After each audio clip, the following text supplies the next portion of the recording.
When, after defeating the attempt by the Red Army to capture Kharkov, the Germans launched their own summer offensive in late June 1942, Luftwaffe strength included the last Do-17Zs serving in the bomber role, flown by the Croat volunteer Staffel of KG-53. Given the title Case Blue by Hitler, the German plan envisaged a two-pronged assault by the Wehrmacht into southern Russia. The 6th Army, under the command of von Paulus, were to advance on and capture Stalingrad. The 2nd Army Group was to capture Rostov-on-Don and then advance southwards into the Caucasus to capture the vital oil fields in the region. At first, the German drive stormed ahead, but in the confusion over priorities lay the foundation for subsequent defeat. By late August, Stalingrad seemed about to fall.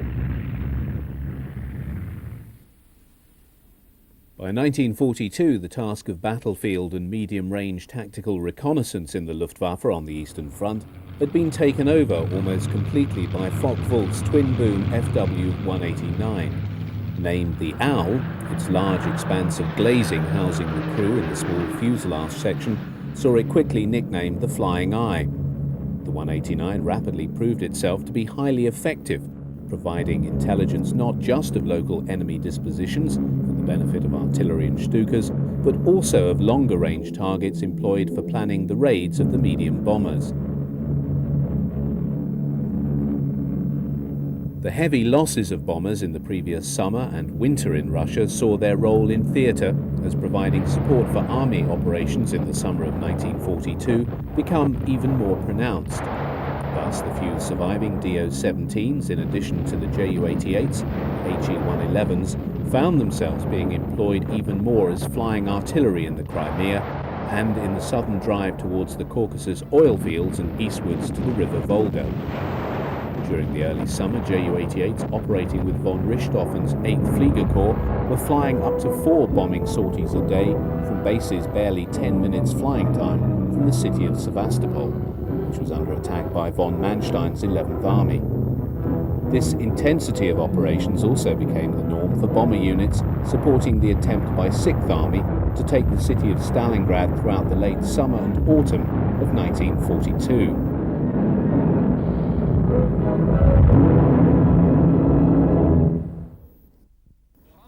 Although the activities of Rommel's Afrika Corps was to generate good copy for the cameraman of the propaganda department, North Africa was never regarded as anything but a subsidiary theatre of operations by Hitler.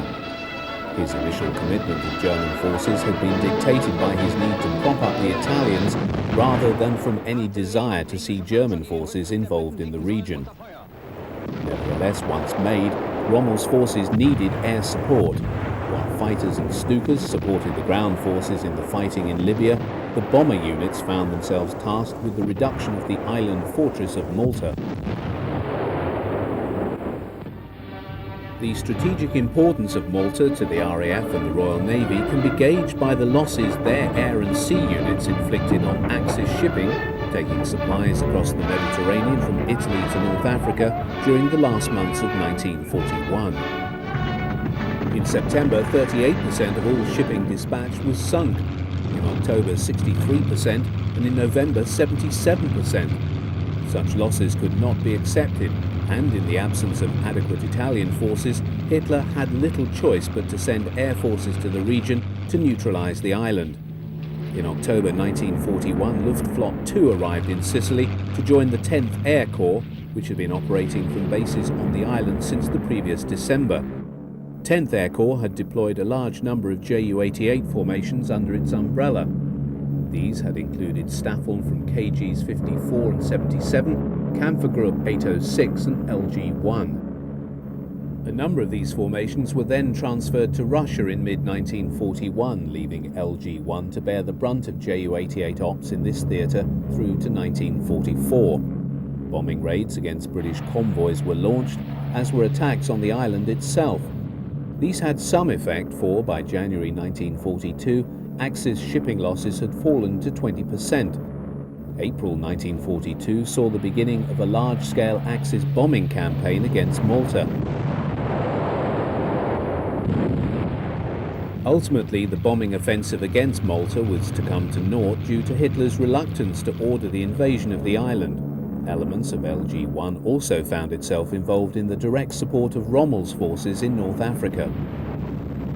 Night attacks were launched by bomber units operating against British supply lines and flew with others operating out of bases in Greece and Crete to attack the Canal Zone and in particular the port of Alexandria. By the time this film was taken in mid-1942, the growth of the Desert Air Force had made it difficult for the HE-111 and the Ju-88 to operate in daylight.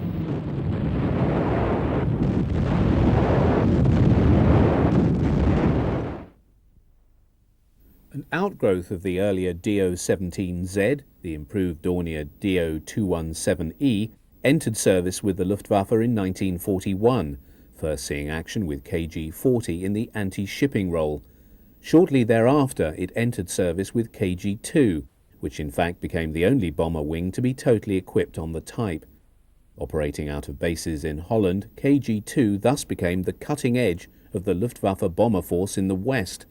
Do-217s of 2 KG-2 first participating with the aircraft of KG-40 in night raids on London in July 1941. Through the rest of 1941 and throughout 1942, 217s were used extensively over the British Isles, raiding targets as far afield as Hull through to Exeter. They were the principal type used in the so-called Baedeker raids. Losses both to crashes and interceptions by increasingly sophisticated RAF night fighters rose substantially during this period. The type was subjected to intensive testing throughout its development and subsequent combat career. Having its origin in a 1937 Luftwaffe specification, it is interesting how testing of the early prototypes included the requirement that the 217 be able to undertake dive bombing. It was thus equipped with an unusual tail-mounted cruciform dive brake that was not, however, proceeded with. Further development of the 217 led to the emergence of the K and M models. Both shared the same fuselage and wing arrangement. The defining feature of these new models was the extensively glazed nose, similar to that used on the HE-177.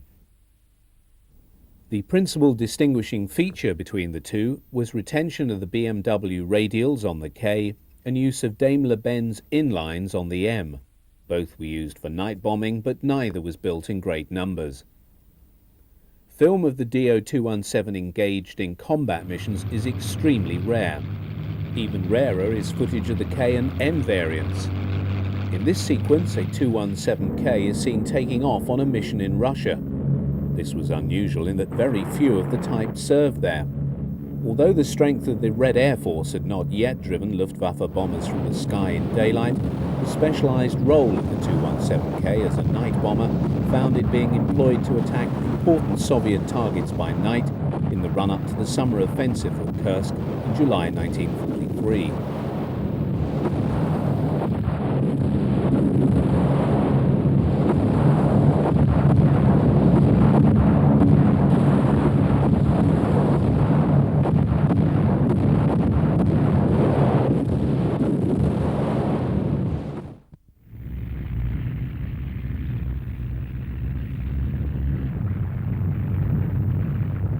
Having been thrown back beyond the start line of their previous summer's offensive by a Red Army that had run rampant since surrounding and destroying the 6th Army at Stalingrad, the Germans now began their own counter-offensive to regain the initiative in southern Russia.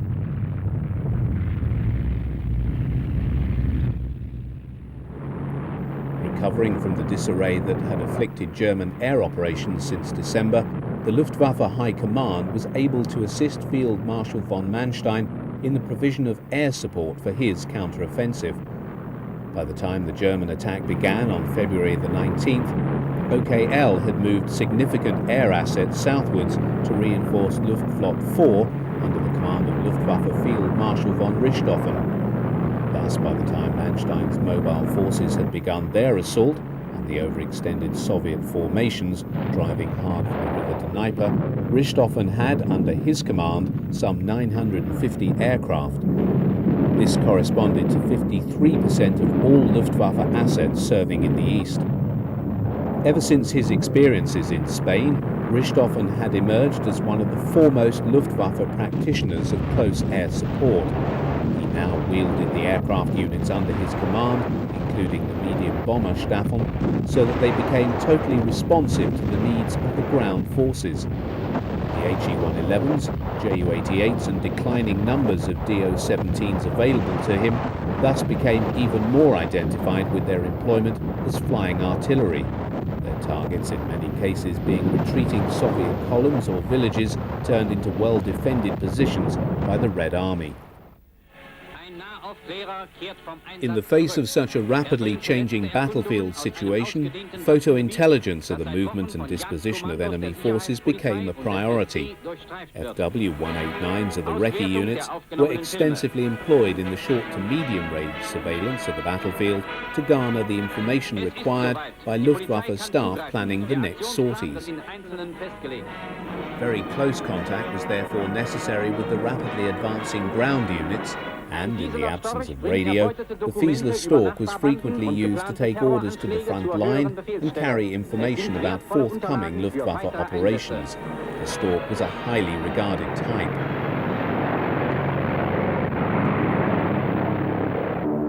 Although the medium bombers did not move from one airfield to another quite so frequently as did Stuka and Schlachtflieger units, under von Richthofen's direction, this offensive saw them doing so much more than usual.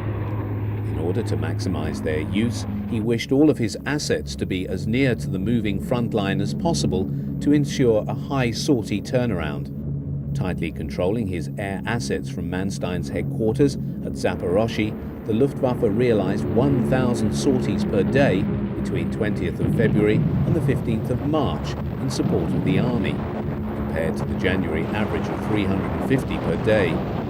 This offensive was to provide the last occasion on which the Luftwaffe was able to provide such effective close support to the army as it did in the days of the Blitzkrieg.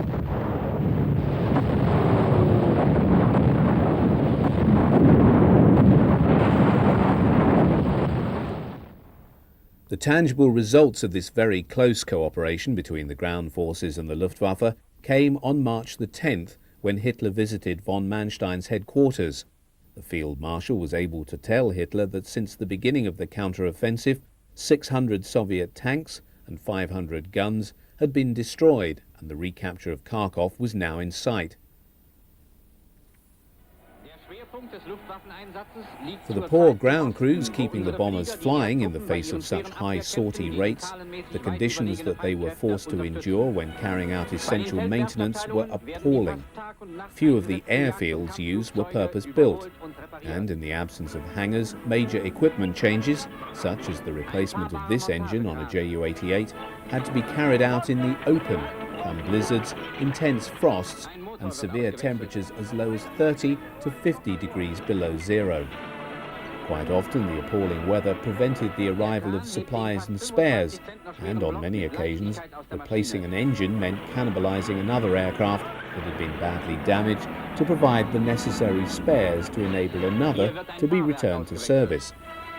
It is small wonder that many Luftwaffe pilots, when talking about their own exploits, have made frequent warm references to the valiant efforts of the black men in keeping their aircraft flying, whatever the circumstances.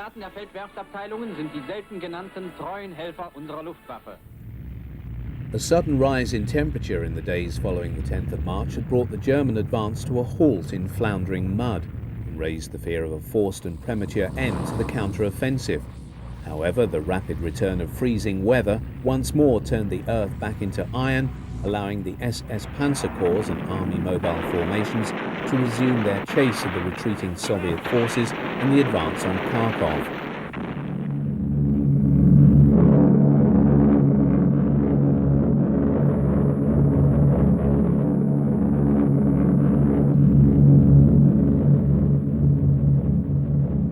As the German forces approached Kharkov, Luftwaffe bombers began to concentrate their attacks on the supply lines of the Red Army units in the city and beyond.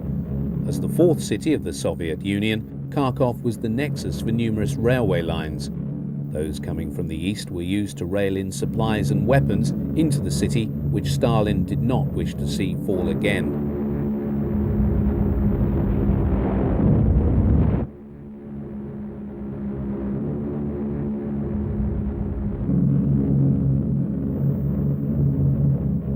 Flying in at low level, these HE-111s attack one of the marshalling yards in the city. The snowy landscape over which they are flying is crisscrossed by Soviet tank tracks. No film better perhaps exemplifies the manner in which during this operation the medium bombers were employed almost as ground attack aircraft than this sequence. The nose gunner of this HE-111 employs his machine gun to strafe a goods train. Soviet soldiers can be seen running for cover. Raids beyond Kharkov also saw the medium bomber Stafon attacking Soviet positions across the frozen river Donets and deep within the Kursk salient.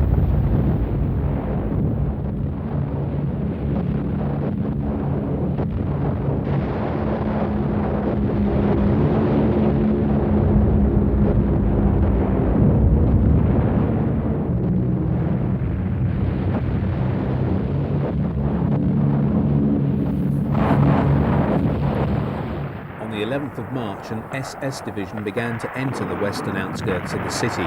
Two other SS divisions headed for the north and west of Kharkov, in effect sealing it off on its eastern side. There now began 3 very bloody days of fighting as the SS troops swept through the city against fiercely determined Soviet resistance.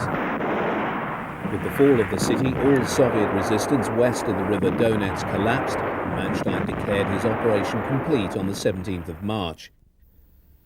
In June 1943, the Luftwaffe cut their losses and cancelled the Bomber B program. Ongoing since 1939, this was to emerge as the most costly failure undertaken by the German Air Force. Tasked with creating a Ju-88 replacement, Junkers built the Ju-288, which saw extensive development through many variants, none of which were ever satisfactory. Nor was the competing FW-191 any better. Both designs were extremely advanced but embraced many technical innovations and new engines that never performed adequately. It is remarkable that a heavy bomber with a production run of nearly 600 machines spread over a period of 3 years should nevertheless have been regarded by almost all who had anything to do with it as an abject failure. That indeed was the lot of Heinkel's HE-177 Grief.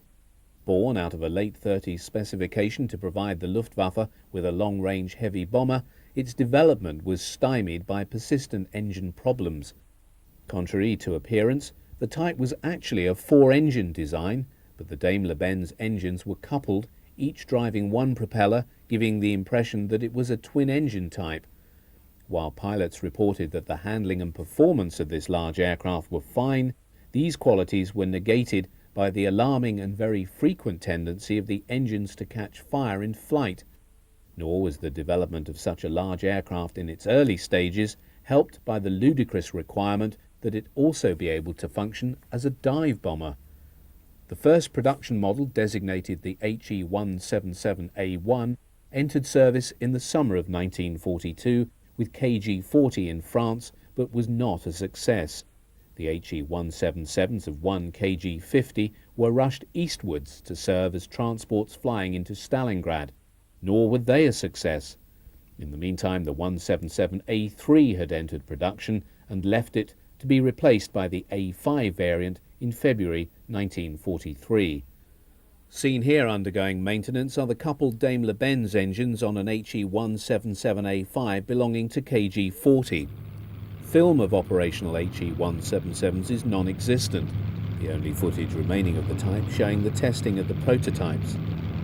In spite of the difficulties with the aircraft, development of new variants spawned many sub-types, differing one from another in terms of armament and role. One of the immediate solutions to the 177's power plant problems would have been to have given it 4 separated engines. Heinkel's proposal to do exactly this was met with indifference, irritation and downright bloody-mindedness. When finally flown with 4 separated engines, it had to be given the code designation HE-177BO because Goering had forbidden Heinkel to speak of it. HE-177s nevertheless saw combat in 1944. 35 HE-177s were used to bomb England during Operation Steinbock. It was also used in Russia. Referred to under the program cover name of Large Salmon, The development of anti-shipping missiles was a major innovation by the Germans in the Second World War. Of the two types developed, the most employed in combat was the HS-293, an example of which is seen here being mounted on the underside of a Heinkel 111 for testing purposes. The second anti-shipping weapon was known as the Fritz X, but unlike the HS-293, was an unpowered radio-guided bomb. It had to be released from a much higher altitude than the 293. The origin of the HS-293 missile came in 1939 when a Dr. Herbert Wagner produced designs which were employed by the Henschel Company to create their remote-controlled gliding bomb. In the following year, steps were taken to develop prototypes, and much work was carried out on radio-controlled systems. By May 1940, the first airborne tests were planned, employing a modified HE-111 as a carrier aircraft. Unguided tests preceded the first remote-controlled firings. The second of these is seen here in this film. Having been launched, the missile is guided towards the target by the observer using a joystick. This transmitted signals to the missile, which controlled its passage through the air. The test was considered a success.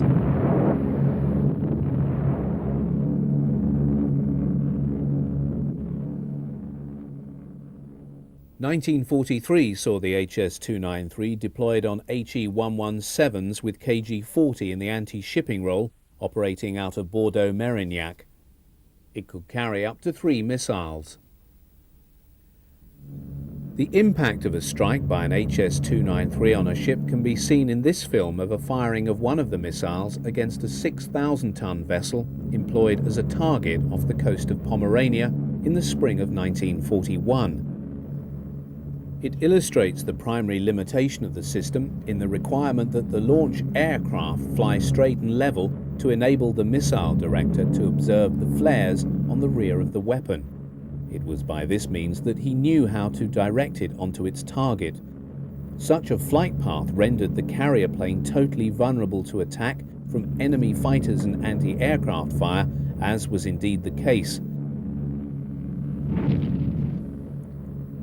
The long-span 217K2 was specially developed to enable it to carry either the HS-293 or the Fritz X, although the earlier DO-217E4 was able to carry a single HS-293 on an outer wing pylon. Although the Junkers Company had carried out extensive preliminary work on an improved Ju-88B quite early on, the great success of the Ju-88A series and the assumption that by 1942-43 it would be replaced by the Bomber B had seen it sidelined.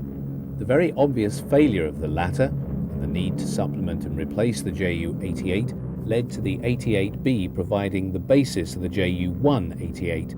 This new type entered service with 1 KG-6 in May 1943. Powered by BMW radials or UMO inlines, the distinguishing features of this aircraft were its bulbous all-glass nose and the pointed outer wing panels. Apart from conventional bombing, the Ju-188 also saw service as a torpedo bomber in northern Norway, attacking Allied convoys sailing to Murmansk. It also served, as seen here, as a long-range reconnaissance type. The particular mission being flown is a photographic sortie over Bucharest after the Romanian government had changed sides and allied themselves to the Russians. Just over 1,000 Ju-188s were built before production ended.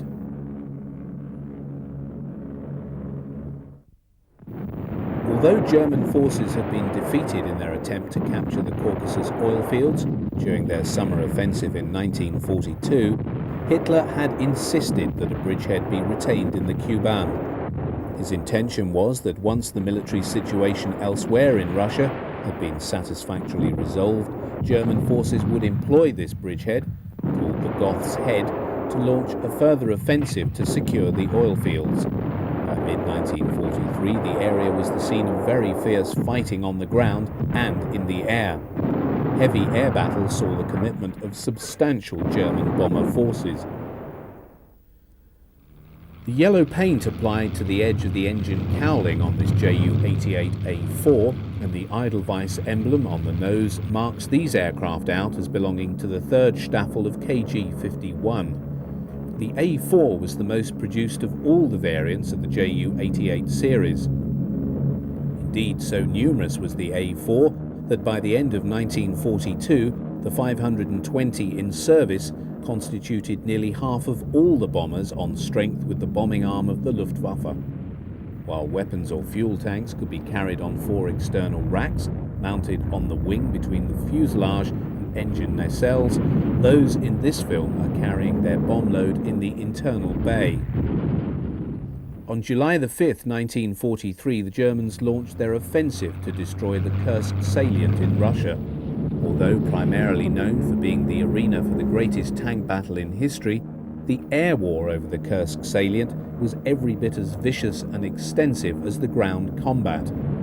For Operation Zittertal, the Luftwaffe had made great efforts to concentrate as many formations as could be spared. Indeed, the Eastern Front was stripped to provide the fighter and bomber units necessary to give the Army the very comprehensive air support it would need to defeat the most powerful defences the Red Army had ever created. In total, some 1,200 medium bombers were concentrated under the 4th and 6th Air Fleets.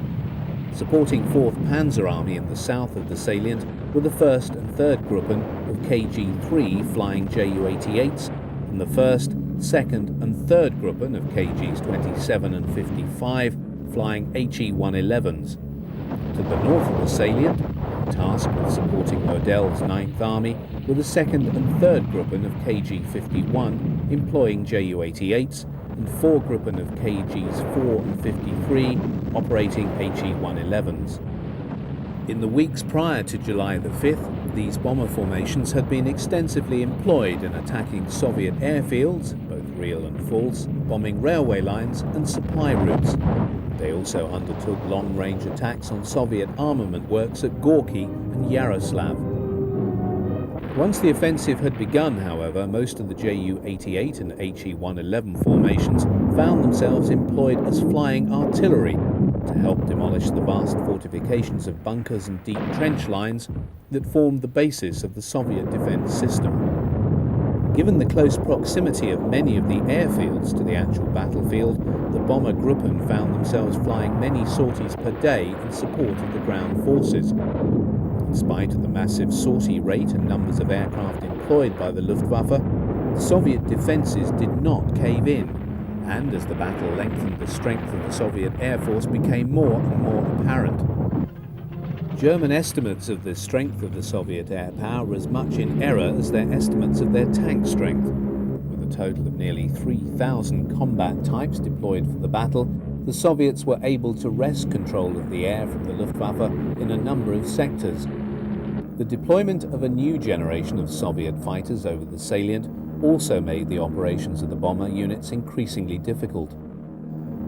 The Yak-9 and La-5FN were more than a match for the German fighters, and numbers of Ju-88s and HE-111s were lost to these types.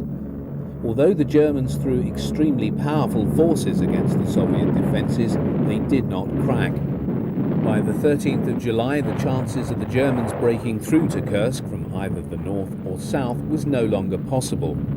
Losses were increasing, and just a few days before, the Allies had landed in Sicily. In the north, the Soviets had already gone over to the counter-offensive, and Luftwaffe units now found themselves being employed to attack advancing Soviet tank formations in the Orel salient.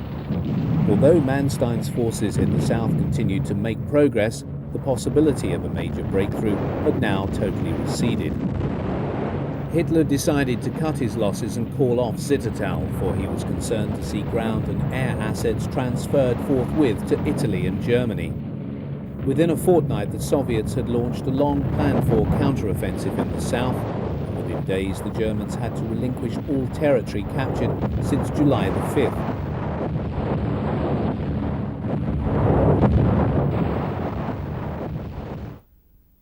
Many bombers were used by high-ranking Army and Air Force officers as personal transports. Field Marshal Erwin Rommel is seen here arriving in his HE-111 at Salonika in Greece on July the 25th, 1943, where he was due to make an inspection tour, as it was believed at the time that the Allies would attempt a landing there. Field Marshal Albert Kesselring employed a Do-217M. Long-range reconnaissance over the Med was carried out by Ju-88Ds of the Aufklärungsgruppen. Having returned from a sortie, the photographs of an Allied convoy have been quickly developed and are studied by the pilots in preparation for an anti-shipping sortie. Details of ship types are studied so as to work out the appropriate tactics to assault the convoy. Naval vessels are of particular concern because of anti-aircraft fire.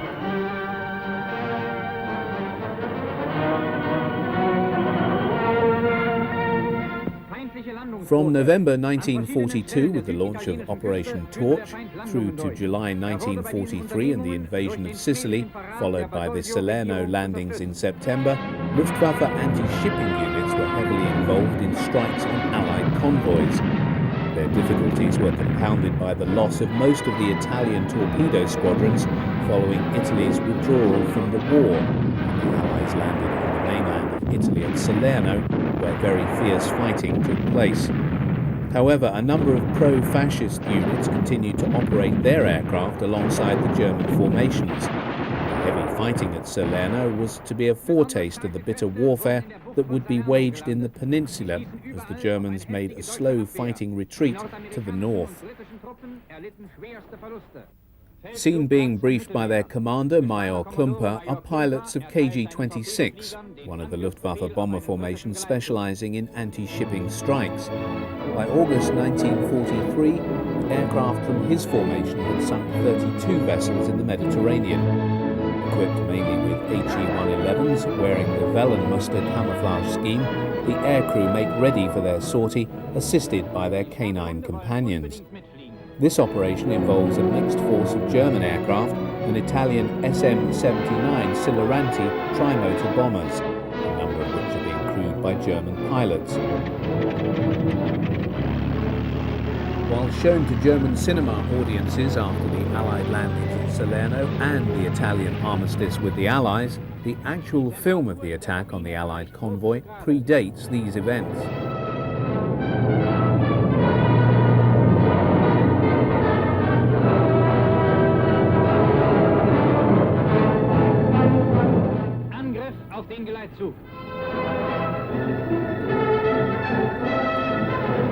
German and Italian aircraft were able to operate in mixed formation because of the similarity in operational procedures.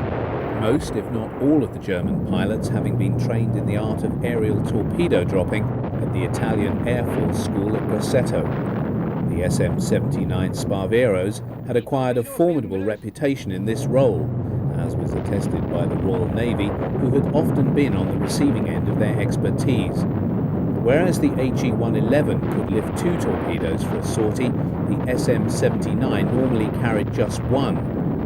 The period after the Salerno landings also marks attacks on Allied convoys by Dorniers carrying anti-ship missiles. Once Allied fighters became based on the Italian mainland and were able to offer air cover to shipping off the Italian coast, it became much more difficult for the Germans to mount the sort of operations seen here.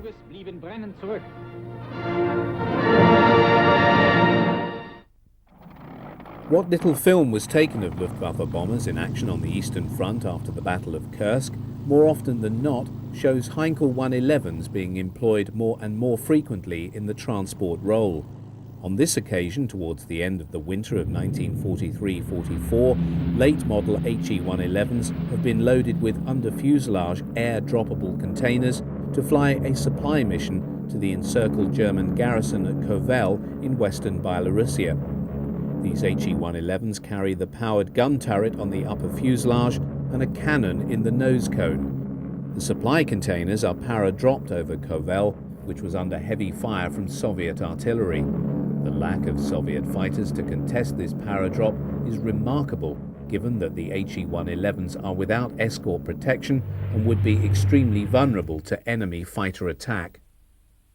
In 1944, the United States and the Soviet Union came to an agreement whereby US heavy bombers and escort fighters of the 15th Air Force operating out of bases in Italy would be able to fly on through to bases in Russia after bombing targets in eastern Germany. The Soviet Air Force made air bases at Poltava, Mirgorod and Pyatyn available for the B-17s and their Mustang escorts.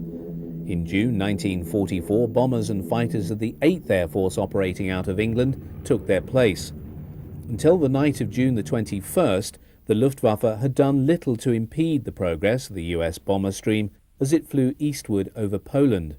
But on that occasion, a Ju-88 trailed the US formation of 163 B-17s and photographed them as they landed at Poltava and Mirgorod. The decision was taken by the Luftwaffe to mount a night attack on the US bombers. Led by the Pathfinders from KG-4, 200 111s from KGs 4, 53 and 55, drawn from Fliegerkorps 4, took off from airfields in Poland to attack the two bases. Heavy cloud over Mirgorod saw all bombers concentrate on Poltava, dropping flares and high explosives. This is the only picture taken of the Poltava raid in progress. Of the 72 forts on the airfield, 44 were destroyed and 26 damaged. A dump of 400,000 gallons of aviation fuel was also destroyed.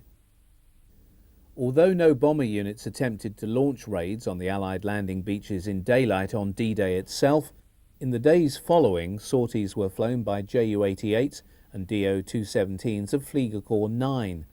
Targets were initially vessels lying off the coast, but as the Normandy campaign progressed, many harassing night raids were launched on the Allied bridgehead, but with little impact on the outcome of the battle. HS-293 missiles were also launched against ships by Do-217s, but to no avail. By the end of the campaign in Normandy, Luftwaffe bomber losses were catastrophic.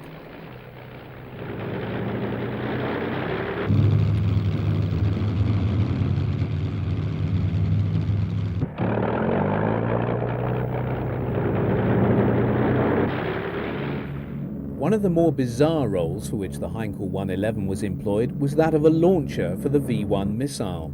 The 20 modified bombers served with the 3rd Staffel of KG-3 flying out of Holland. No fewer than 410 V-1s were launched in this fashion, and these were directed mainly at London, Southampton and Gloucester from July 1944 onwards.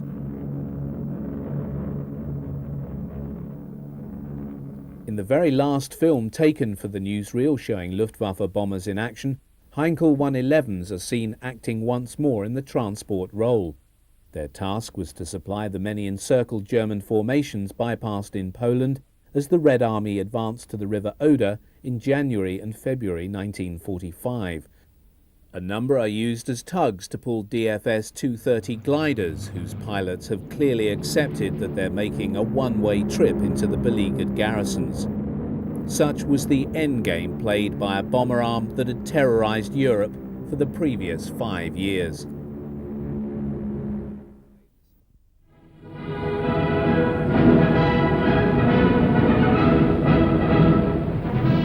In the absence of a large surface fleet denied to Germany under the terms of the Versailles Treaty, there was little need for the small navy Germany was permitted after 1919 to acquire or even develop specialized floatplanes and flying boats. When the navy needed aircraft, they simply hired them. However, the Nazis' commitment in 1933 to build a new Kriegsmarine saw contracts placed for aircraft to service such a fleet.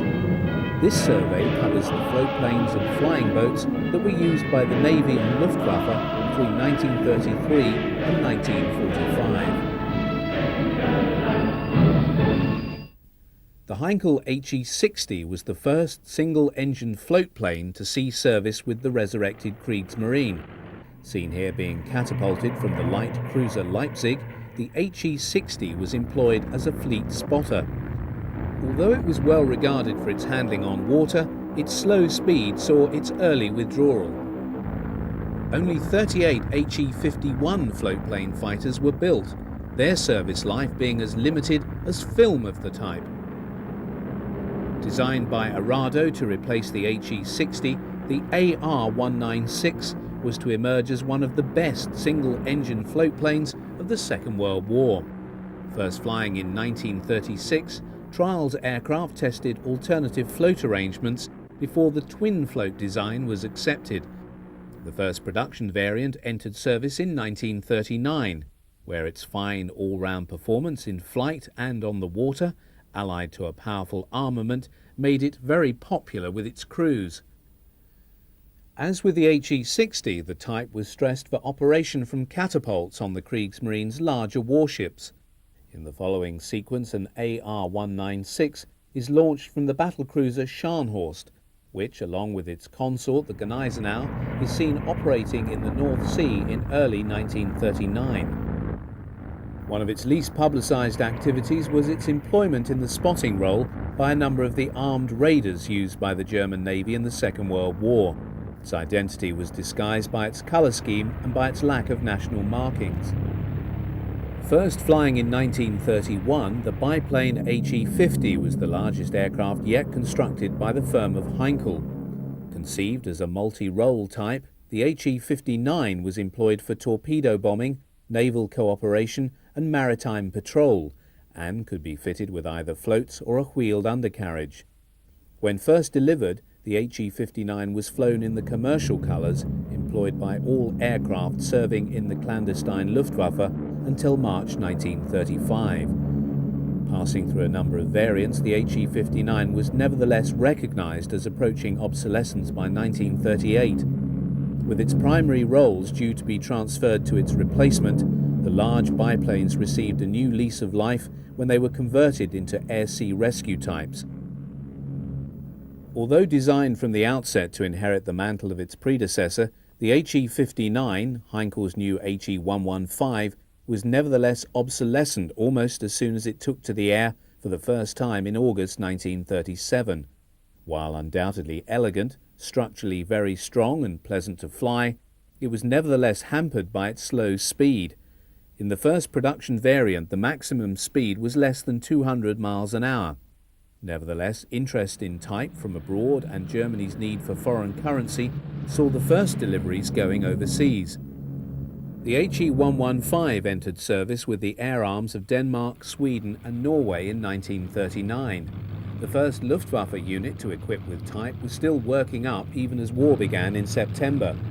In German service, the floatplane was first employed in the coastal patrol role, operating over the Baltic and North Sea, and received its baptism of fire during the Norwegian campaign in April 1940. A number of the Norwegian HE-115s escaped destruction by making their way to the UK, where they were later used in secret operations by the SOE, landing agents on the coast of occupied Europe. From May 1940 onwards, Luftwaffe HE-115s, now based in Norway, saw combat over the North Sea, dropping mines and attacking shipping off the coast of northern England. Mines were also dropped in the Thames estuary and the Bristol Channel by other HE-115s operating out of bases on the coast of France. However, the increasing vulnerability of the type to RAF aircraft like the Beaufighter, operating long-range fighter patrols over the Bay of Biscay, saw the surviving HE-115s transferred from France to northern Norway in late 1941. In this theatre of operations, the HE-115s found themselves serving alongside BV-138s and DO-24s, spotting and attacking British convoys travelling through the Arctic Ocean to Murmansk in Russia, and their operations were attended with greater success. The most eventful of all its sorties was when a number of HE-115s assisted in the destruction of convoy PQ-17 in 1942.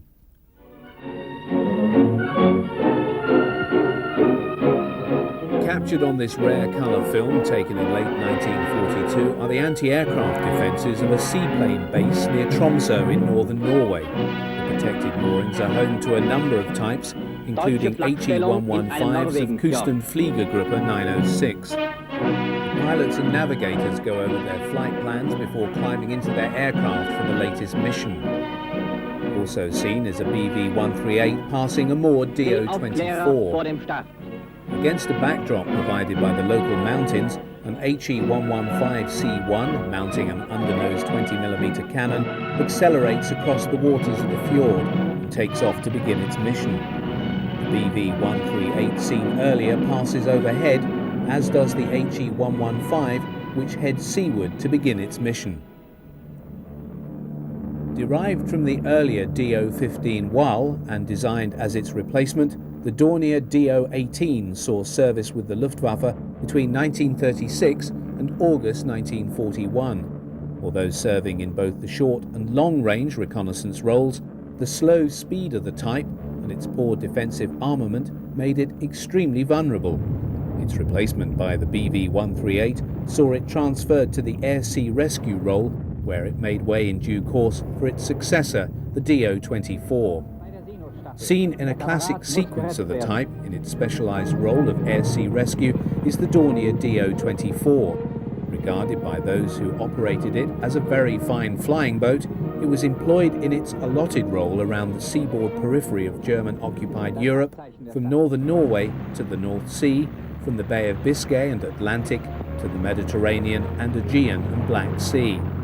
For an aircraft that stood so high in Luftwaffe estimation, it is remarkable that the Do-24 was not originally destined for operation by the German service, being designed for and serving in the colours of the Royal Dutch Navy. Only a number of the 60 destined for the Dutch had actually entered service when Holland was overrun in 1940. But it was only when the failings of the HE-59 and Do-18 in the air-sea rescue role became apparent that the Luftwaffe turned to the Do-24 as a readily available substitute. Finding the Do-24 far superior after tests, the type was ordered back into production using the Dutch assembly line. Modified by the inclusion of German instrumentation and a heavy cannon armament, deliveries to the Luftwaffe began in 1941 and continued to 1944. Others were produced in France. Once in service, the Do-24 acquired a reputation as a very rugged type, able to cope with virtually any sea state. Indeed, one account tells of how a Norwegian-based Do-24, having alighted to pick up a downed pilot, lost its complete tail, but managing to stay afloat, used its engines to drive back to base.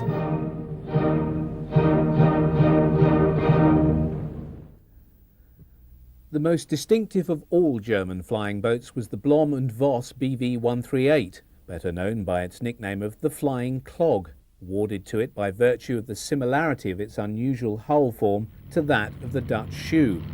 The type was also unusual in employing twin booms for the tailplanes. Although first flown in July 1937, a long gestation period saw its final arrival into service over 3 years later at the end of 1940. The BV-138 was designed from the outset to be able to be launched from catapults, as well as taking off in conventional fashion from the sea. Although operated in the Biscay area, the Mediterranean and Black Sea, the primary theatre of operations for the type was northern Norway, where it served alongside the HE-115 and Do-24. With a range exceeding 3,000 miles, the BV-138 flew far out over the Atlantic and Arctic Oceans, where it was extensively employed to spot and shadow convoys travelling from Britain to Murmansk in northern Russia, carrying Lend-Lease supplies for the Soviet armed forces. One of the more spectacular operations undertaken by the type was in conjunction with U-boats. The German High Command, desiring intelligence of the traffic employing the Siberian sea lanes in the summer months, arranged for a number of submarines to be employed as tankers to carry fuel for a few BV-138s. These then operated clandestinely out of the Soviet island of Novaya Zemlya, flying many hundreds of miles along the northern coast of the Soviet Union, returning to the island to refuel.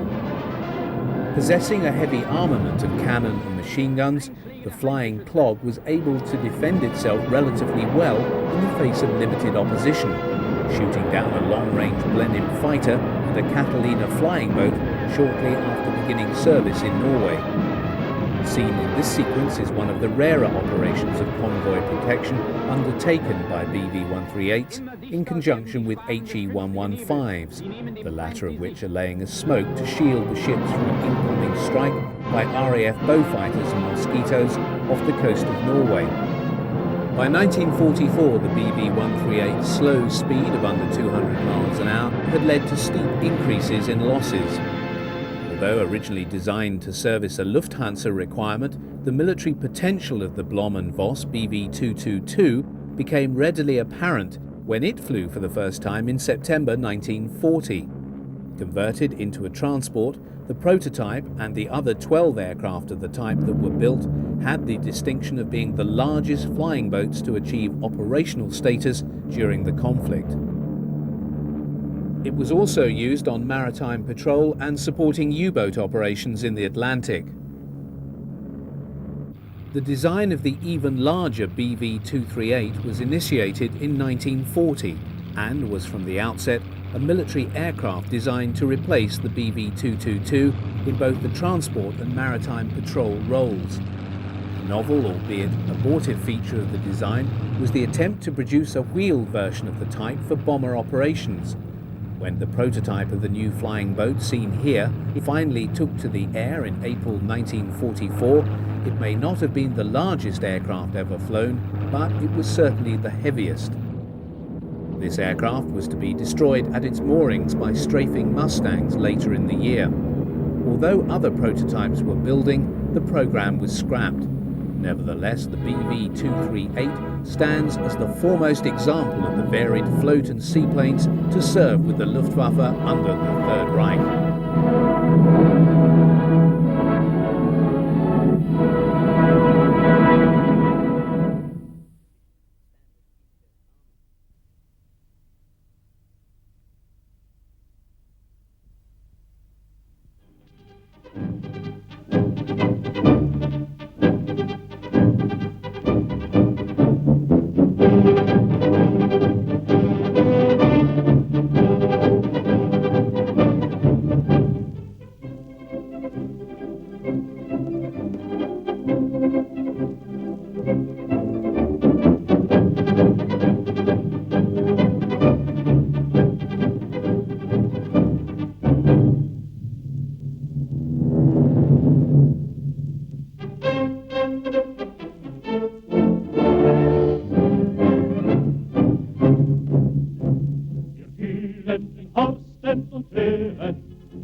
Kamerad, alle Mädels müssen warten. Kamerad, Kamerad, der Befehl ist da, wir starten.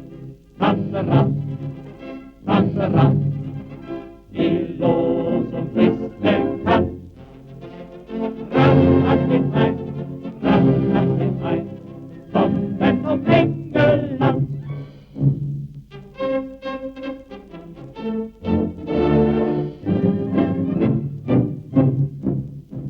Wir stellen den britischen Löwen zum letzten entscheidenden Schlag. Wir halten Gericht, ein Weltreich zerbricht, das wird unser stolzester Tag. Kamerad, Kamerad, alle Mädels müssen warten. Kamerad, Kamerad,